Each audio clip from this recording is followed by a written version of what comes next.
Facebook page করে আমি শত শত হাজার হাজার টাকার মালিক হলাম কিভাবে, আর কিভাবে বা একতলা বাড়ি করলাম, কিভাবে আমি একটা স্কুটি কিনলাম, আর আমার ছেলে মেয়েদেরকে পড়াশোনার খরচ A to Z, আমার বাবা মায়ের খরচ সব কিছু বহন করছি।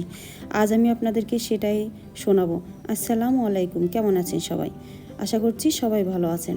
দেখুন আজকের আকাশটা এত সুন্দর পরিষ্কার, খুব আবহাওয়াটা সুন্দর। গতকাল রাত্রে বৃষ্টি হয়েছে, কি আর বলবো, এত সুন্দর আবহাওয়া, মনটা যেন একদম ফুরফুর করছে।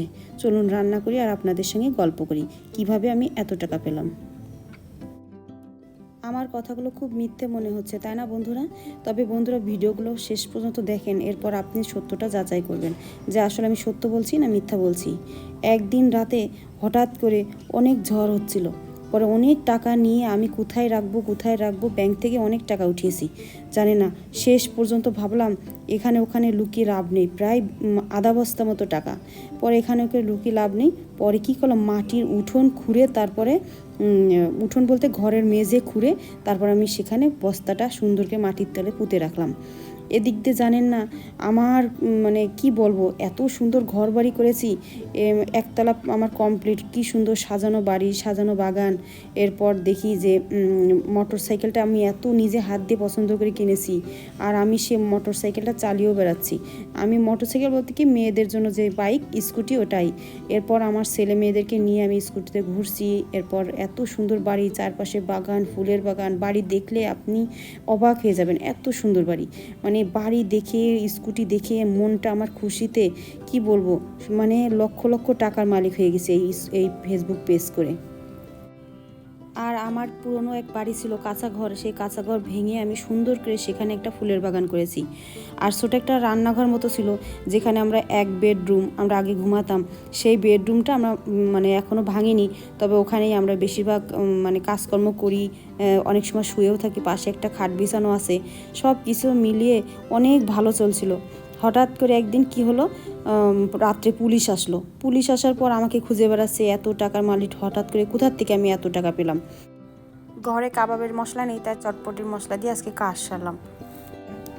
ট্রাক পুলিশ সব আমার পিছনে ধাওয়া করতেছে যে আমি কোথা থেকে এত টাকার মালিক হলাম। এরপর আমার তো পেরেশানের শেষ নেই, কোথায় লুকাবো, কি করব, টাকার কৈফিয়ত কোথার থেকে দেবো।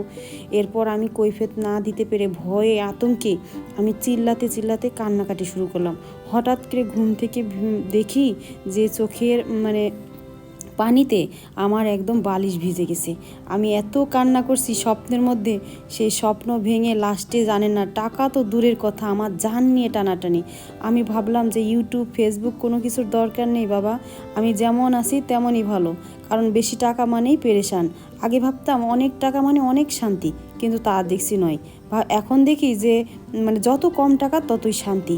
আমরা মনে করি টাকার মধ্যেই শান্তি, টাকার মধ্যেই সুখ। তবে এখনকার মানে এই কথাটা অনেকটাই পরিবর্তন হয়ে গেছে বন্ধুরা। আপনারা হয়তো বা বিশ্বাস করবেন না, এখন টাকাই মানুষের সুখ, আবার টাকাই মানুষের সুখ কেড়ে নেয়। অনেক মেয়েরা আছে টাকার জন্য স্বামীর সঙ্গে অনেক কথা শোনে, শ্বশুরবাড়ির লোকের কাছে কথা শোনে। বিশেষ করে বিয়ের পরে মেয়েরা শ্বশুরবাড়ি গেলেই বিভিন্ন ধরনের টর্চার শুরু হয়ে যায়, জানেন। এখন বিভিন্ন ধরনের কথা শুনে মনে হয় কি টাকাই সুখ। আবার এই যে আমার যখন আমি স্বপ্নে দেখছি যে আমি এত টাকার মালিক হয়ে গেলাম, পুলিশ আমাকে ধাওয়া করছে, তখন আমি জান নিয়ে টানাটানি, মনে হয় কোথায় পালাবো। সবই আমার স্বপ্ন ছিল, কিন্তু এই স্বপ্নগুলো মনে হচ্ছে স্বপ্ন থেকে উঠে, ঘুম থেকে উঠে দেখি যে না, আমার এই স্বপ্নটাই আসলে মানে এত সুন্দর স্বপ্ন ছিল, কিন্তু লাস্টের স্বপ্নটা ছিল একটা পেরেশান। তাছাড়া টাকার জন্য জানের কোনো নিরাপত্তা নেই। যাই হোক, আমরা কথা বলতে বলতে টুকটুক করে আমার মাছের কাবাব ভাজা হয়ে গেছে। আর আমি যেখানে বেসন ব্যবহার করেছি ওখানে কিন্তু বেসন না, ওটা আমার ময়দা ছিল। আর ময়দা আর হলো চটপটির মশলা, পেঁয়াজ, রসুন বাটা, আদা বাটা, কাঁচামরিচ ফালি করে দিয়েছি, মানে কাটা কুচি কুচি করে কাটা ছিল না, তাই লম্বা করে কাটা ছিল, ভাবছি আর লম্বা করে ওটাই আগে শেষ করে নিই। তাই এগুলো সব কিছু মিশিয়ে এরপর একটু আমি এলাচি ও দারচিনি সব কিছু গুঁড়া ব্যবহার করেছি, যাতে সুন্দর একটা ঘ্রাণ আসে। যাই হোক, এত সুন্দর হয়েছে, খেতে লাগছেও খুব সুন্দর। আর ছেলেমেয়েরা জানে না খুব খুশি এটা পেয়ে, কারণ ওদের আর কাটা বেছে খাওয়ার কোনো ঝামেলা নেই।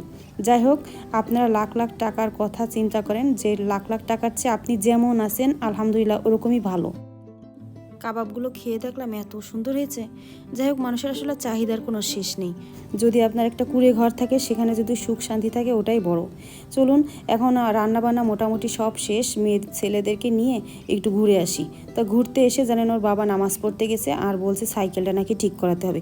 বলুন, ঘুরতে আসলে তাদের সাইকেল ঠিক করে তাদেরকে ঘুরতে হবে। মানে কি বলবো, বোরকা পরে গরমের মধ্যে কী যে একটা অস্থির লাগছে। আর দেখেন, ঢাকার শহর কি সুন্দর শহর মানুষ মনে করে, কিন্তু এখানে যে গ্রাম এসছে নোংরা আর পচা মানে কাদা পলিথিন। দেখুন এই জায়গাটা কোনো বাড়িঘর এখনও হয়নি, কিন্তু এই জায়গাটা এত মানে বাজে ব্যবহার হচ্ছে। দেখুন কি ময়লা। সবাই মনে করে ঢাকা শহর মানে কত সুন্দর, জাঁকজমক, লাইট, ঝকঝকে চকচকে পরিষ্কার। আমরা এখন চলে আসলাম, মাগরিবের নামাজ শেষ হয়ে গেছে। এখন আমাদের পাশে এক আন্টির বাসায় আমরাও নামাজ পড়ে নিলাম, আর ওর বাবা মসজিদে নামাজ পড়ে বাস এই সাইকেলটা ঠিক করাচ্ছে। এরপর আমরা সাইকেল নিয়ে যাব। আর এখানে আপনাদেরকে বিদায় নিচ্ছি। সবাই ভালো থাকবেন, সুস্থ থাকবেন। আর সবাইকে আবার বলছি যে আমার জন্য দোয়া করবেন, আমরা যেন সুস্থ থাকি, ভালো থাকি। আল্লাহ হাফেজ, আসসালামু আলাইকুম।